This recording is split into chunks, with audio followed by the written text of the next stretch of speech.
जय भीम, नमो बुद्धाय.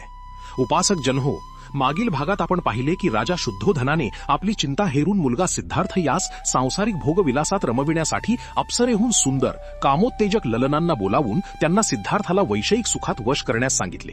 त्या स्त्रिया कशा तऱ्हेने राजकुमारास वैषयिक भोगविलासात रमावतात हे या भागात आपण पाहूया. प्रसंग मागील भागापासून पुढे. पुरोहित उदयीनाने त्या स्त्रियांच्या त्यांच्यातील मादकता व कामभावना यांना जागृत करून त्यांना प्रेरित केले. त्याचे ते शब्द त्या स्त्रियांच्या हृदयाला लागले व राजपुत्राला वश करण्यासाठी आपले सर्व सामर्थ्य पणास लावण्याचा त्यांनी निश्चय केला.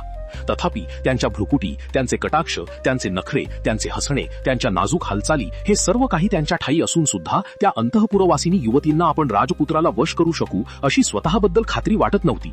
परंतु पुरोहित उदयीनाच्या प्रेरणेमुळे, राजपुत्राच्या कोमल स्वभावामुळे आणि मादकता व कामभावना यांच्या प्रभावाच्या जाणीवेमुळे थोड्याच वेळात त्यांचा आत्मविश्वास जागृत झाला. नंतर त्या स्त्रिया आपल्या कामगिरीस लागल्या. हिमालयाच्या अरण्यात हत्तीणींच्या कळपासमवेत हत्ती जसा फिरत असतो तशा त्या उपवनात त्या आपल्या समवेत राजपुत्रास हिंडवावयास लावू लागल्या. स्त्रियांच्या समवेत तो राजपुत्र त्या मनोहर उद्यानात सूर्य जसा अप्सरांना घेऊन आपल्या राजोद्यानात फिरावा तसा शोभून दिसत होता.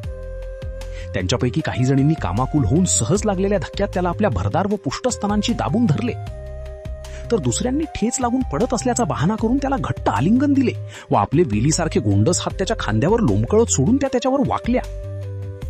तोंडाला मद्याचा वास येत असलेल्या दुसऱ्या जणी आपल्या ताम्र रंगाच्या अधरोष्ठांनी त्याच्या कानात फुटफुटल्या. माझं गुपित ऐकावं बरं का. ज्यांची शरीरे उठण्यांनी ओली झाली होती अशा काही जणी त्याचे दोन्ही हात आतुरतेने घट्ट धरून जणू काय त्याला हुकूमच करीत म्हणत होत्या, आमचा पूजाविधी येथेच करा.